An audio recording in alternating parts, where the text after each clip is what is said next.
Bien, bonjour à toutes, bonjour à tous. Merci de m'accueillir dans ces lieux prestigieux. J'ai un peu l'impression d'être un intrus, sinon un escroc, parce que je suis certes historien des animaux, mais je ne suis pas spécialiste ni d'apiculture, ni même des abeilles. Mais au cours de mes recherches, évidemment, j'ai rencontré souvent cet insecte dans mes travaux sur surtout l'Antiquité romaine et le Moyen-Âge chrétien, parfois plus en aval ou plus en amont. Donc j'ai un peu réuni mes notes et mes dossiers. Je vous propose un regard d'un observateur sympathisant, mais pas vraiment spécialiste du sujet. Mais ça permettra d'une part d'avoir des vues de synthèse et d'autre part de replacer le cas de l'abeille dans celui plus général du monde animal. Ça peut être utile parfois.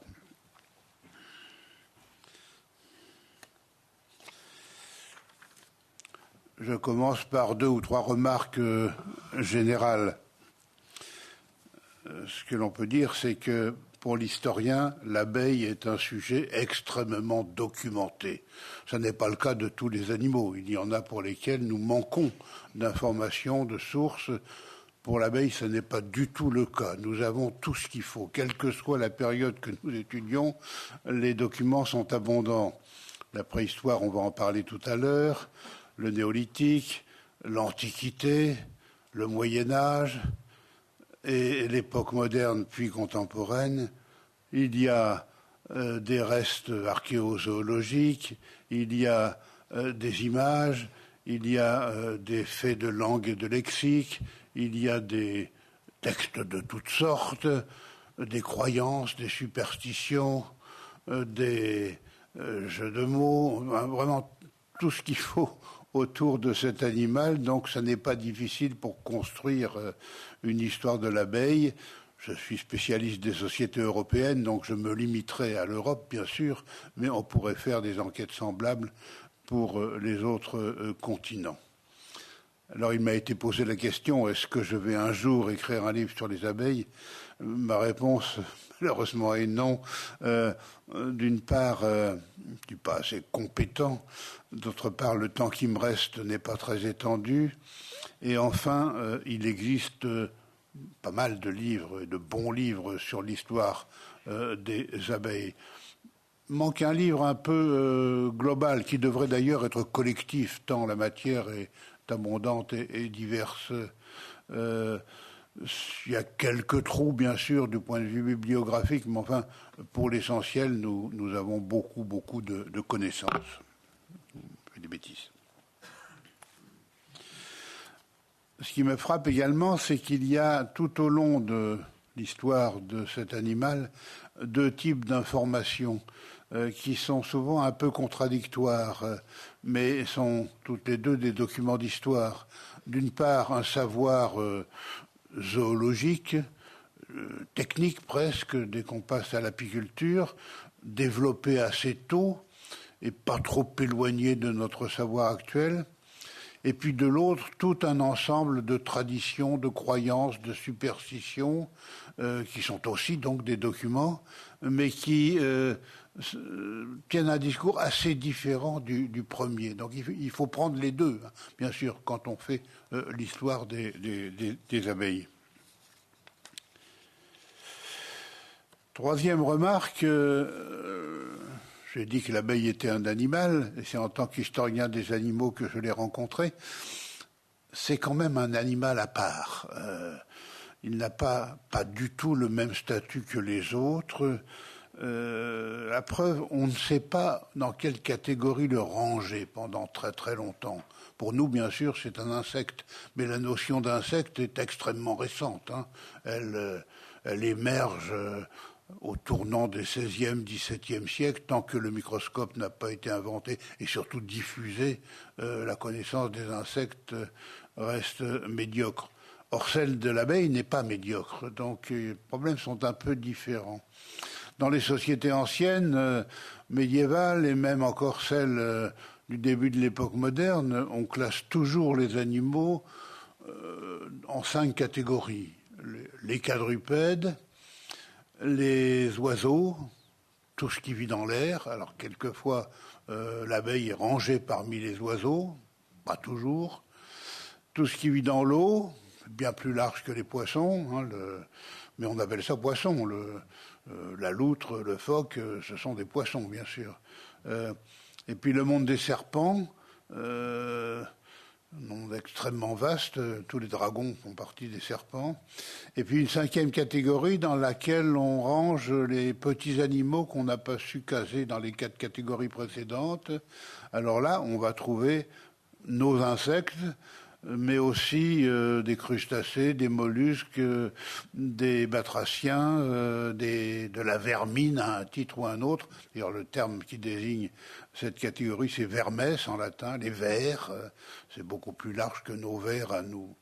Quelquefois, l'abeille peut être dans cette catégorie également. Mais le plus souvent, elle est à part. On ne sait pas très bien qu'en faire et on se demande même si l'abeille est un animal. Il y a 2 animaux qui bénéficient de cette interrogation, parce qu'on ne sait pas où les mettre. L'abeille et le cheval. Le cheval, on se demande, est-ce que c'est un animal? N'est-ce pas plutôt un instrument, un outil de travail, ou bien au contraire, à l'opposé, un compagnon de l'être humain, ce que le chien n'est pas pendant très longtemps. Et l'abeille, c'est un peu pareil. Où la ranger? Est-ce vraiment un animal? N'est-ce pas plutôt une fée, comme on dit au Moyen-Âge, ou un don de Dieu d'un type particulier? Donc parfois, l'abeille forme une catégorie à elle toute seule, d'où des livres spécifiques qui lui sont consacrés. Au Moyen-Âge, par exemple, nous avons énormément de Libri de Apibus, de livres des abeilles, alors qu'aucune autre espèce ne bénéficie d'une catégorie à part. Un livre comme ça, uniquement consacré à une espèce. Non, en général, on a des ouvrages de zoologie, de type encyclopédique ou non, mais qui regroupent plusieurs catégories animales. L'abeille, elle, a droit à un livre entier pour elle toute seule. Un cas unique. Enfin, dernière remarque, et j'y reviendrai, puisque je vais surtout vous parler d'histoire culturelle, l'abeille est également le seul animal dans la culture occidentale qui soit toujours pris en bonne part. En général, un animal, comme un végétal, comme une couleur, c'est ambivalent. Il y a toujours les bons et les mauvais côtés. Il n'y a aucune exception. Jamais une entité, une créature est tout d'une pièce. Sauf l'abeille. L'abeille n'a aucun vice, aucun défaut, toujours pris de manière positive. Là encore, ça lui donne un statut tout à fait particulier, non seulement au sein du monde animal, mais au sein du monde des symboles pris de manière générale. Alors, je ne m'attarde pas sur, je propose un parcours chronologique, au pas de course, bien sûr, et à la louche. On va vous parler de préhistoire. Ce qui m'intéresse, moi, c'est les débats auxquels j'ai, non pas participé, mais souvent assisté chez nos amis préhistoriens pour savoir quel est le plus ancien animal domestique. Est-ce que c'est le chien ou est-ce que c'est le mouton? Les débats sont souvent très vifs, comme toujours chez les préhistoriens, alors que nous, historiens, on doute, on s'entraîne. Les collègues préhistoriens sont parfois très, très agressifs entre eux. Mais ils viennent d'horizons différents, ça peut s'expliquer. Et alors, certains sont partisans du chien, mais d'autres affirment que tant qu'on n'a pas domestiqué le mouton, ça ne sert à rien de domestiquer le chien. Et puis... pour mettre tout le monde d'accord, certains avancent que non, le plus ancien animal domestique, c'est l'abeille, et de très très loin. Mais l'abeille est-elle vraiment un animal domestique? On sait que l'installation de ruches et l'exploitation de ruches par l'être humain, c'est bien antérieur avant la sédentarisation, pardon. Mais ça suffit pas. Il faudrait aller plus loin. En outre, la notion de domestication, c'est une notion qui évolue, qui est complètement culturelle. Aujourd'hui, on définit la domestication par la maîtrise de la reproduction de l'animal par l'être humain. avec parfois des pratiques de sélection. C'est tout à fait récent comme idée. Au Moyen-Âge, dans l'Antiquité, au Moyen-Âge, on qualifie d'animaux domestiques les animaux qui vivent dans la domus, la maison, ou autour de la domus. Par là même sont domestiques des animaux qui nous étonnent un peu. Le rat, la souris, bien sûr, la pie, le merle qui sont là tout autour, la belette qu'on utilise pour chasser les souris, le corbeau qui est toujours là à regarder, le renard qui fréquente le poulailler presque au quotidien. Donc tout ça sont des animaux domestiques et l'abeille, les ruches n'étant pas installées très loin, est considérée comme un animal domestique. Animal domesticum. Bien, mais on peut en débattre à l'infini, bien sûr. Alors, passons à l'Antiquité. Le savoir technique, je l'ai dit, est assez développé par rapport à nos savoirs d'aujourd'hui. C'est aussi quelque chose qu'il faut mettre en exergue. Quand on est historien, évidemment, on ne juge pas l'histoire, on ne juge pas les savoirs, les croyances de nos prédécesseurs. Ils sont de leur temps, ils ne sont pas du nôtre. Donc ça sert absolument à rien de dire que tel ou tel auteur se trompe, parce que sur l'abeille ou sur tout autre animal, il dit ceci qui ne correspond pas à ce que nous savons, nous, aujourd'hui. Mais c'est absurde de dire qu'il se trompe. Il est de son temps et pas du nôtre. Et nos connaissances actuelles feront sourire nos successeurs dans quelques décennies. Peut-être les feront-elles rire aux larmes, je ne sais pas. En tout cas, nos savoirs actuels ne sont en rien des vérités, seulement des étapes dans l'histoire des savoirs. Si on n'accepte pas cela, c'est qu'on n'a rien compris à ce qu'était l'histoire, bien sûr. Beaucoup d'auteurs ont parlé de l'abeille dans l'Antiquité, à commencer par Aristote, qui est assez bavard dans plusieurs de ses 3 grands ensembles d'ouvrages sur les animaux. Il le fait en tant que savant, au sens large du mot, mais d'autres le font en tant que poète. C'est le cas de Virgile, comme vous le savez, dans son ouvrage Les Géorgiques, consacré aux travaux des champs et à la vie rurale, qui est une parenthèse, c'est vraiment le plus beau texte latin de l'Antiquité. Hein. Les Géorgiques, c'est dans un latin absolument magnifique, avec une espèce d'enthousiasme de l'auteur pour la campagne, les travaux des champs. L'ouvrage, comme toujours dans l'Antiquité au Moyen-Âge, est divisé en 4 parties. L'agriculture, l'élevage du gros et petit bétail, la vigne, et l'apiculture, qui est une partie aussi grosse que les 3 premières. Hein. Et c'est toujours comme ça, dans l'Antiquité et au Moyen-Âge, quand on parle d'agronomie, en quelque sorte. Donc, les Géorgiques de Virgile, bien sûr, absolument essentiels dans l'histoire du discours sur les abeilles. Et puis les encyclopédistes, plus ou moins bavards.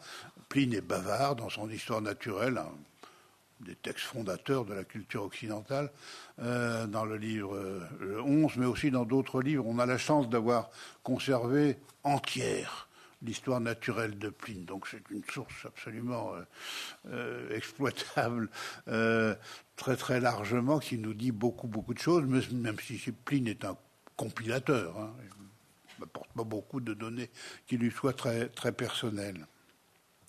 Et puis d'autres moins connus, Columel par exemple, qui est un contemporain de Pline, un agronome, qui écrit lui aussi un latin, un très très beau latin, et très bavard sur les abeilles dans son traité d'agriculture, De Re Rustica, le livre 11, entièrement consacré aux abeilles et à l'apiculture.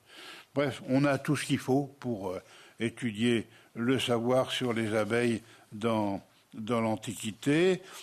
Comparé avec nos savoirs d'aujourd'hui, ça n'est pas inutile, mais ça ne doit pas conduire à dire que ces auteurs se trompent parce qu'ils ne pensent pas comme nous, bien sûr. Ce serait absurde.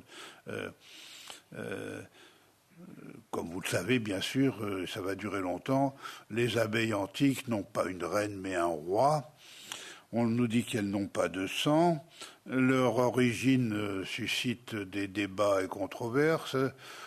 Le cas le plus fréquent, c'est d'avouer qu'elles naissent de la putréfaction de quelque chose, en général du cadavre de gros animaux. Et puis, on a beaucoup de passages, chapitres entiers, même chez Virgile, sur les ruches, l'emplacement des ruches, le déplacement des ruches, les techniques d'enfumage, sur les miels préférés. C'est toujours les miels à partir de plantes odoriférantes, très, très parfumées, aromatiques à un titre ou à un autre. Et puis bien sûr un discours sur les usages que l'on fait et du miel et de la cire, c'est un passage obligé, et les usages du miel sont innombrables dans l'Antiquité et au Moyen-Âge. L'alimentation, les boissons bien sûr, mais aussi la médecine, la conservation de toutes sortes de choses dans du miel, ne serait-ce que le corps du défunt, l'embaumement par exemple, et puis la parfumerie, la cosmétique, les vernis, le miel comme liant pour des pratiques de peinture relativement diverses. Tout ceci ne va pas beaucoup changer jusqu'à l'époque moderne. De même, la cire sert à de multiples usages, notamment à écrire des tablettes de cire, écrire des choses qui ne sont pas destinées à survivre, de l'éphémère qu'on écrit sur des tablettes de cire, notamment des contes. Malheureusement, on aurait bien aimé en conserver. Sur l'argile, on conserve plus longtemps que sur la cire. Mais des moulages, des enduits, des objets différents qu'on va tirer de ces moulages, des jouets notamment, on en a conservé quelques-uns, des statuettes de toutes sortes bien sûr, et l'éclairage, mais l'éclairage vient assez tardivement, l'éclairage à partir de la cire, ce sera une pratique plutôt médiévale qu'antique. Inversement, par rapport aux auteurs grecs et romains, la Bible est peu bavarde sur l'abeille et sur l'apiculture. Il y a quelques miettes ici ou là dans l'Ancien Testament. Il y a beaucoup de métaphores, en revanche, sur le miel, les vertus du miel, le pays de Canaan où coule le lait et le miel, etc.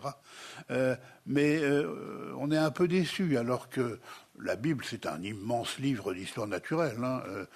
On est bavard sur les animaux. Ça pose beaucoup de problèmes d'ailleurs de traduction. La Bible, ça n'est pas un texte statique. Hein. Ça bouge beaucoup au fil des versions, des traductions, et notamment change les deux domaines dont je suis spécialiste, les termes de couleur et les termes d'animaux, selon que l'on est en araméen, puis en hébreu, puis en grec, puis en latin, puis dans les langues vernaculaires, ça change. Donc, il faut savoir à quel état du texte l'on a affaire, sinon on dit des bêtises.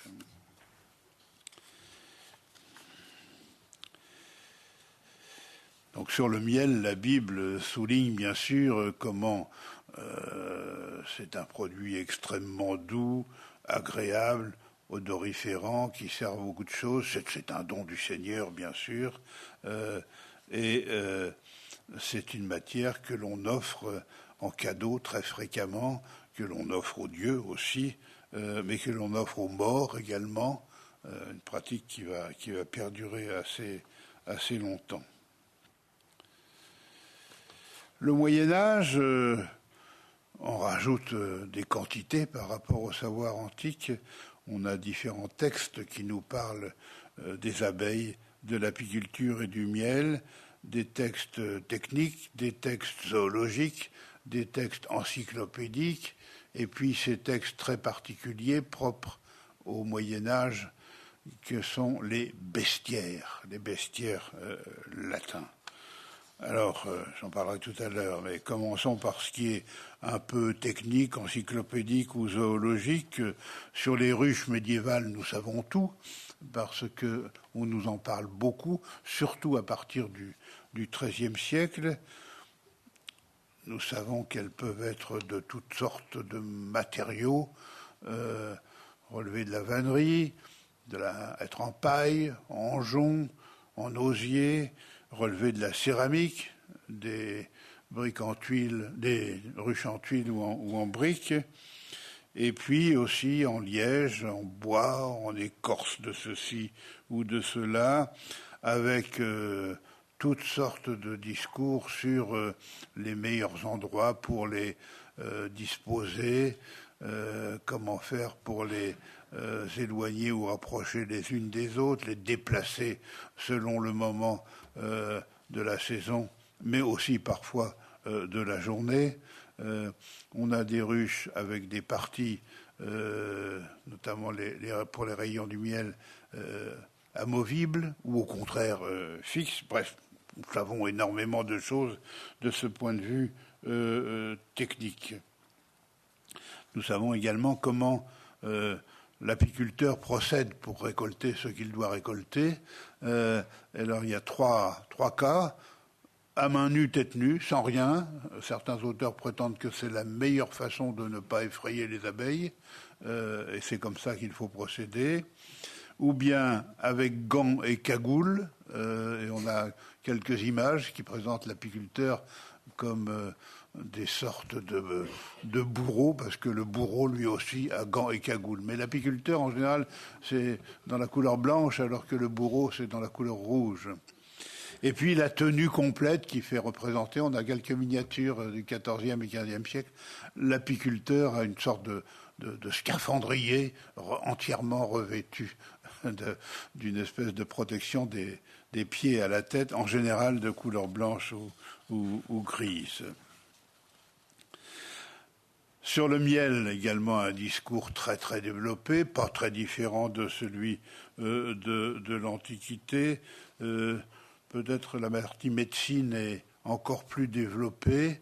La partie cuisine également. Il y a du miel dans tout, dans la cuisine médiévale, aussi bien du côté du salé que des desserts, si je puis dire.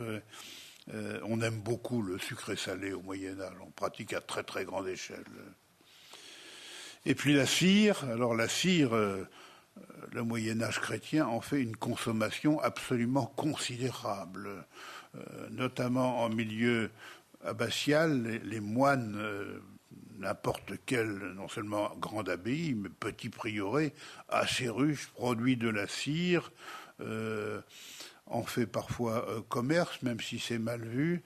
On s'en sert à toutes sortes d'usages, mais quelque chose qui est relativement nouveau par rapport à l'Antiquité, ce sont les seaux de cire, c'est-à-dire ces marques, ces empreintes sorties d'une matrice qui emblématisent un personnage ou une institution et qui sont apposées sur les chartes, sur les actes, sur les documents et qui donnent une valeur juridique à ces documents.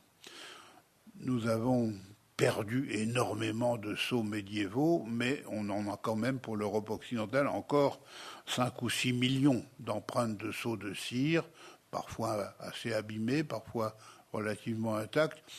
C'est notre principale source iconographique pour le Moyen-Âge, plus que l'enluminure encore. 5 ou 6 millions d'empreintes de cire avec des figures et parfois des scènes extrêmement variées, sans compter bien sûr les emblèmes et les armoiries. Donc c'est un matériel considérable qui dort souvent dans les archives et dans les bibliothèques pour ces 6 millions de sceaux conservés, ce qui est infime par rapport à ce qui a existé. Il n'y a pas 20 personnes en Europe qui sont spécialistes de ce type de documents. C'est dommage.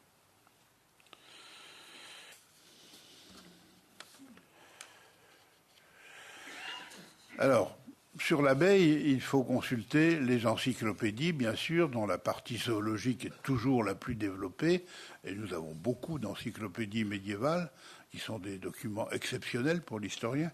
Mais nous avons, plus précisément encore, des ouvrages de zoologie symbolique, en quelque sorte, les bestiaires, c'est-à-dire des ouvrages qui ne parlent que d'animaux, qui commencent à les classer, à les décrire, à réfléchir à l'étymologie de leur nom, énoncer leurs propriétés, c'est-à-dire leur aspect physique, leurs mœurs, comportement dans ceci ou dans cela, puis à partir de là, en tire des enseignements, soit moraux, soit religieux, soit exégétiques. C'est le but, bien sûr. Ce sont des livres qui ont pour fonction de parler des animaux pour mieux enseigner les hommes. Alors, il y a des animaux dont il faut imiter le comportement, les vertus, et puis d'autres, au contraire, il ne faut pas du tout faire comme eux. Ce sont de très très mauvais exemples. Du côté des animaux vertueux, il y a bien sûr l'abeille, c'est la seule qui soit totalement un modèle de vertu, et la liste est longue de les qualités qu'on lui trouve. Je vais y venir, mais avant de passer aux enseignements et à l'abeille comme modèle, on parle d'histoire qu'on dirait naturelle, nous, mais au Moyen-Âge, bien sûr, l'histoire naturelle et l'histoire culturelle sont complètement mélangées. Les abeilles ont un roi au Moyen-Âge, comme dans l'Antiquité, un roi souvent caché, soit au fond de la ruche, soit quand il vole, entouré d'une espèce de garde rapprochée. C'est une idée qui revient aux savants. Il est choisi par les autres abeilles et soit la grosseur de l'insecte, soit la longueur de son aiguillon détermine le choix que vont faire les autres abeilles. Les textes nous parlent beaucoup de la répartition du travail, c'est un modèle de vie en société. Qu'est-ce qu'on nous dit encore ? On nous dit tous les produits, bien sûr, que l'on peut en tirer. On souligne combien les abeilles sont vierges. Donc elles sont plus souvent au Moyen-Âge associées à la Vierge elle-même qu'au Christ. Bien, aux deux, bien sûr, mais plus encore à la Vierge qu'au Christ. Sur la naissance des abeilles, on reprend l'idée antique de leur naissance, soit envoyées par le Seigneur tout simplement à l'état d'abeille déjà, soit naissant de la putréfaction d'un animal, et en général un gros animal domestique, avec parfois un catalogue. L'abeille naîtrait de la décomposition des entrailles d'un veau ou d'un bœuf, tandis que le cheval, lui, ce serait de la décomposition le frelon, ce serait de la décomposition d'un cheval, la guêpe d'un âne et le bourdon d'un mulet. Bon, Moyen-Âge, surtout la fin du Moyen-Âge, aime bien les catalogues de ce genre, les typologies classées, c'est pensé, bien sûr. Que dire d'autre encore ?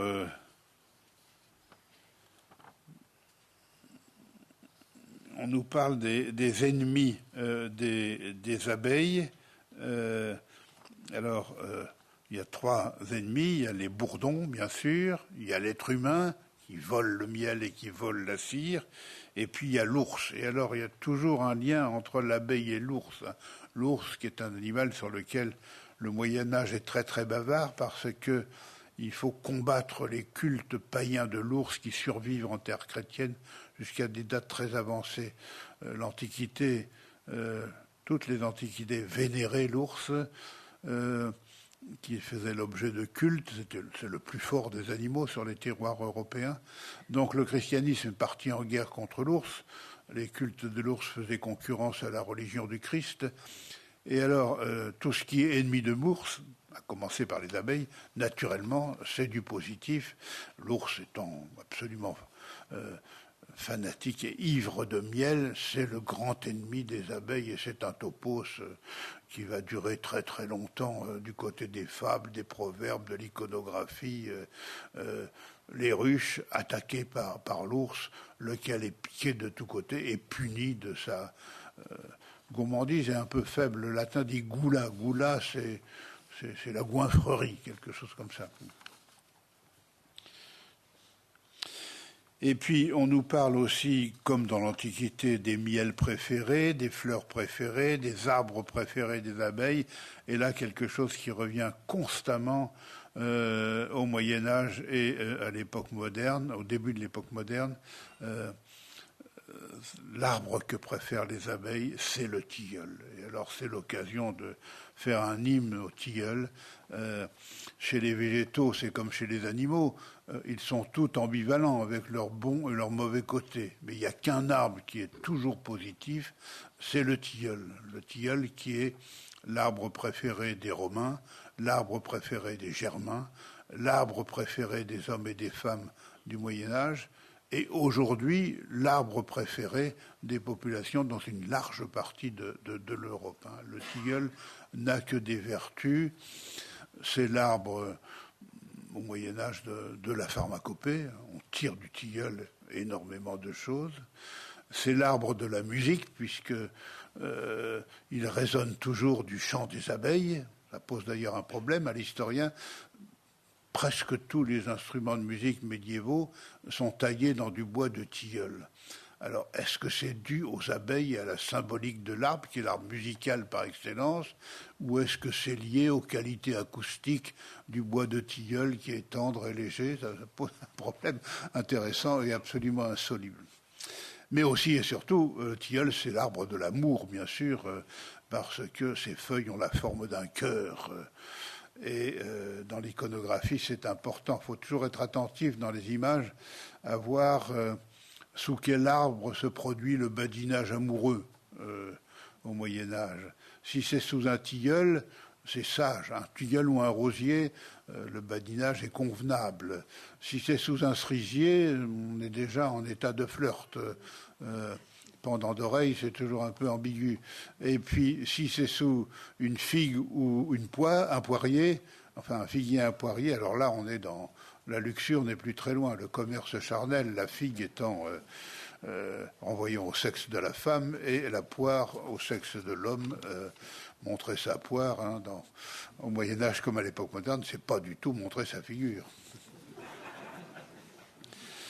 L'époque moderne. Alors, l'époque moderne développe bien sûr du côté de la zoologie un savoir plus avancé par rapport au nôtre que celui de l'Antiquité ou de Moyen-Âge. L'invention du microscope dans les années 1580-1600 fait énormément progresser la connaissance des insectes, qui devient une catégorie zoologique à part et une science particulière pour étudier ces animaux, l'entomologie. Mais il faut vraiment attendre le XVIIe siècle, donc c'est assez tard. Et les dictionnaires, les encyclopédies nous livrent, imprimées cette fois-ci, nous livrent pas mal d'informations. On peut suivre presque décennie par décennie les progrès jusqu'au XVIIIe siècle, qui est grand siècle de la science. Quand on prend l'encyclopédie dite de Diderot et d'Alembert, des années 1750 et 60 au XVIIIe siècle, le savoir sur les abeilles est déjà très développé, bien exposé, mais malheureusement, comme toujours dans l'encyclopédie de Diderot et d'Alembert, pas en une seule notice, il faut en consulter 25 pour avoir la totalité de l'information. Ceci à des fins de déjouer les contrôles de la censure, qui sont très très nombreux. Et puis on a des auteurs qui se consacrent spécialement aux abeilles, par exemple Réaumur, qui meurt je ne sais plus qu'en 1757, qui est un très grand homme de science, à la fois s'intéresse aux végétaux, aux animaux, à la métallurgie, à la minéralogie. Buffon le déteste, le grand ennemi de Buffon. Il a beaucoup d'ennemis, Buffon, qui est la grande plume du siècle. Mais Réaumur s'est intéressé aux insectes et spécialement aux abeilles dans plusieurs mémoires et fait beaucoup d'expériences, notamment celle qu'on avait déjà fait avant lui, mais des ruches de verre pour observer le comportement des abeilles avec des loupes. Donc non seulement pour l'anatomie et la physiologie, il apporte des informations nouvelles, mais plus généralement pour les rapports des abeilles entre elles. Donc un savoir qui va aller en s'améliorant. Le XVIIIe siècle étant un grand siècle de la statistique, on fait aussi des comptages sur le nombre d'abeilles qui quittent la ruche dans tel laps de temps, combien en reviennent, sur le nombre qui participent à ceci ou à cela. Bref, un savoir qui est beaucoup plus proche du nôtre que de celui de l'Antiquité. C'est dans la norme des choses, si je puis dire. Et à l'opposé, on a beaucoup de croyances concernant le monde des abeilles et qui commencent à être mises par écrit dans des ouvrages imprimés. Nous avons la chance, nous, en France, d'avoir un curé qui a lancé des enquêtes de très grande importance, l'abbé Jean-Baptiste Thiers. Il est à la tête d'une paroisse au diocèse de Chartres. Et il a eu l'idée, à la fin du XVIIe siècle, de recenser les croyances en milieu paysan, d'abord dans sa paroisse, puis dans les paroisses voisines, puis dans tout le diocèse de Chartres, et puis d'inviter ses collègues dans d'autres diocèses à faire de même. Il a entretenu une correspondance considérable pendant 4 décennies avec d'autres curés. Il a tout noté, tout recueilli, et il a publié un premier dictionnaire des croyances et superstitions paysannes, qui a connu plusieurs éditions, même après sa mort au XVIIIe siècle. C'est une mine pour l'historien du folklore, disons. Et ces croyances concernent pour plus de la moitié les animaux, pour un quart les végétaux et la météorologie, puis tout le reste se partage les miettes qui restent. Et alors sur les abeilles, il y a énormément de choses, notamment le lien avec la religion, le christianisme, les fêtes chrétiennes. On croit encore, notamment dans l'ouest de la France, que les abeilles sont niées de la putréfaction de ceci ou cela, mais on croit aussi qu'elles viennent des larmes que Jésus a versées sur la croix. À ce titre, elles sont particulièrement respectables.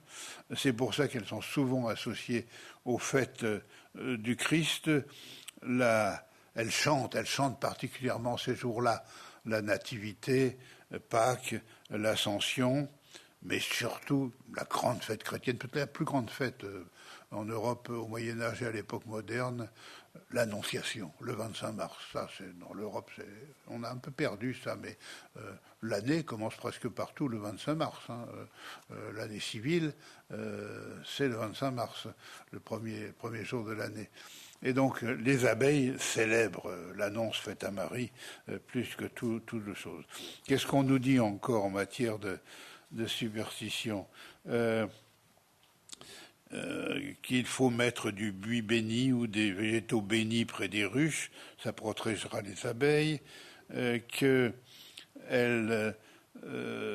célèbrent les événements heureux qui se situent dans une maison en chantant. En revanche, elles n'aiment pas qu'on les gronde ou qu'on les injurie.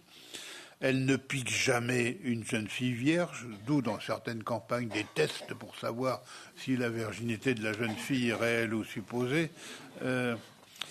Quelque chose qui revient constamment, c'est le vol ou la vente, soit de ruches, soit de miel, soit de cire. Ça, il y a l'idée que les abeilles détestent l'argent. Et alors qu'il ne faut jamais mettre des histoires d'argent en liaison avec les abeilles. Et donc, si on fabrique du miel ou de la cire, il faut soit le donner, soit l'échanger contre autre chose. Et quelque chose qui est constant dans toute l'Europe, jusqu'à des dates avancées, quand on veut faire un don, notamment à une abbaye, à une église, c'est d'offrir son poids en cire. Alors comme on se pèse très très tard, au sens arithmétique que nous connaissons. En revanche, on sait qu'on offre son poids en cire, en grains, en huile, en vin, et c'est un moyen d'avoir pour nous quelques informations sur la taille parfois, mais surtout le poids des personnes. Et on s'aperçoit que ça dépend bien sûr des milieux, mais ça monte et ça descend au fil des décennies. Il ne faut pas être naïf et croire que plus on avance vers notre époque, plus les gens sont grands et vivent longtemps. Non, ça ne marche pas du tout comme ça. L'espérance de vie, ça monte et ça descend. En ce moment, d'ailleurs, ça descend. Donc, grâce à des informations indirectes comme cela, on a quelques informations précises. Donc, ne jamais parler d'argent devant des ruches en présence des abeilles. Également, ce qui est propre à l'époque moderne, c'est un type d'ouvrage qui n'existe pas au Moyen-Âge les livres d'emblèmes, c'est-à-dire des ouvrages uniquement consacrés à la symbolique des animaux, qui présentent en général un petit poème ou une sentence un peu développée, accompagnée d'une figure ou d'une scène, le tout formant une espèce de devise emblématique qui va nous dire les vices ou les qualités de l'animal ou du végétal, mais surtout de l'animal concerné. Alors l'abeille, elle, n'a pas du tout de vices, et les vertus sont toujours les mêmes, on les avait déjà dans les bestiaires médiévaux, la pureté, la virginité, la propreté, une idée qui revient, oui, les abeilles ont horreur de la saleté, absolument. La pudeur, le labeur, le courage, la patience, le zèle en toutes choses, l'organisation de la vie sociale, elles aiment l'ordre, et puis elles sont amoureuses de la vertu, l'idée absolument générale. Pour terminer, je voudrais évoquer un cas particulier du côté de l'histoire culturelle de l'abeille, le dossier des abeilles impériales de Napoléon. Elles ont été choisies laborieusement parce que Napoléon s'y prend assez tôt quand il a décidé de passer du consulat à vie vers le régime impérial. Il lui faut des emblèmes nouveaux pour un régime nouveau. Et alors il consulte d'abord le Conseil d'État, c'est la première institution à consulter. Il fait voter, le Conseil d'État vote pour le coq, qui est le plus ancien emblème de la France, qui est vrai. Napoléon est furieux, ce coq, ça lui déplaît, c'est ridicule par rapport aux lions, aux aigles, etc. des pays voisins. Donc il refuse le coq. Alors il préfère prendre conseil de ses collaborateurs les plus proches. Le vieux Ségur, qui est un homme d'Ancien Régime, il propose le lion. Duroc, qui est un des plus proches, vraiment le plus proche de Bonaparte, il propose le chêne, en arguant qu'un végétal, ça fera moins d'histoire qu'un animal. Mais Bonaparte lui fait remarquer que non, quand même, c'est pas possible. Fleur de lys, c'était un végétal. Alors, il propose de remplacer le chêne par l'éléphant. L'idée plaît à Bonaparte pendant quelques instants. Puis il interroge le troisième consul, Lembrun, qui vote pour la fleur de lys, arguant que c'est pas du tout l'emblème de la monarchie, mais l'emblème de la nation. Bonaparte n'est pas convaincu. Puis il interroge surtout le deuxième consul, Cambacérès, qui est l'homme le plus puissant de France, sous l'Empire, c'est lui qui gouverne, Napoléon étant toujours absent. Cambacérès, qui est devenu archi-chancelier, dirige pendant 15 ans les affaires de l'État, et lui propose les abeilles, avec l'idée, puisqu'on va passer à l'Empire, c'est une république, mais qui a un chef.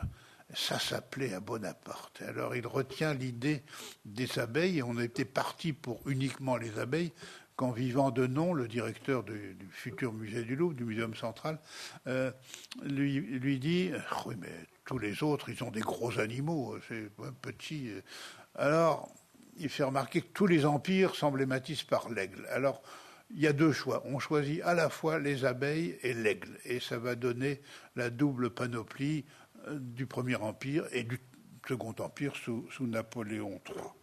C'est comme ça que les abeilles ont été retenues, avec différentes qualités que cet emblème présentait. D'une part, de renvoyer par-dessus les Capétiens, les Valois, les Capétiens, les Carolingiens, à la dynastie des Mérovingiens, puisqu'on avait trouvé dans le tombeau du père de Clovis, au XVIIe siècle, en 1750, je ne sais plus combien, pas mal de matériel funéraire, dont des bijoux en forme, croyait-on, d'abeilles, en territoire d'Empire, à Tournai, et puis l'empereur avait offert le tout à Louis XIV, au jeune Louis XIV, et on croyait que l'abeille était un emblème mérovingien, de la royauté mérovingienne.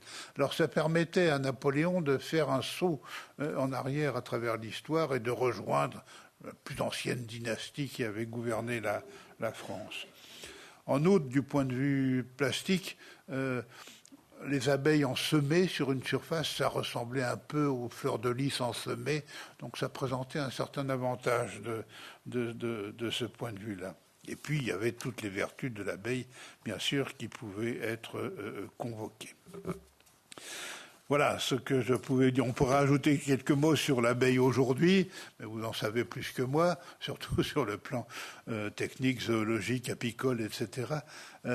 Sur le plan emblématique et symbolique, on peut souligner combien aujourd'hui l'abeille bénéficie d'un immense capital sympathie dans tous les domaines, à preuve les jouets, le livre pour enfants, la bande dessinée, le dessin animé, l'abeille est partout, toujours prise en bonne part.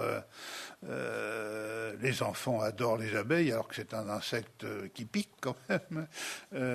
Mais elle n'a que des qualités. Elle est facile à styliser, ça compte pas mal dans le monde des logos. C'est pour ça qu'elle est très fréquemment choisie pour un très grand nombre de firmes, outre ses qualités de droiture, de pureté, de travail, d'économe. Donc elle est présente dans pas mal de compagnies d'assurance, de banques, etc.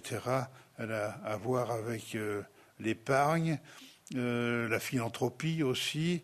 Bref, c'est un logo particulièrement recherché et en plus pour nous Français qui présente, ça n'est pas rien, cet immense avantage d'être en tête de l'ordre alphabétique. Donc il y a énormément de firmes qui choisissent pour nom ou pour emblème l'abeille afin d'être les premiers dans une liste. Je m'en suis aperçu en Bretagne, une compagnie de taxis que j'avais l'habitude de prendre depuis que je ne conduis plus, les taxis abeilles dans les Côtes-d'Armor, et j'avais demandé finalement à quelqu'un de cette compagnie pourquoi ce nom abeille, et il m'avait dit tout simplement, pas du tout convoqué le symbole de ceci, ça nous permet d'être le premier dans la liste pour choisir un taxi. Ça compte beaucoup. Merci à tous.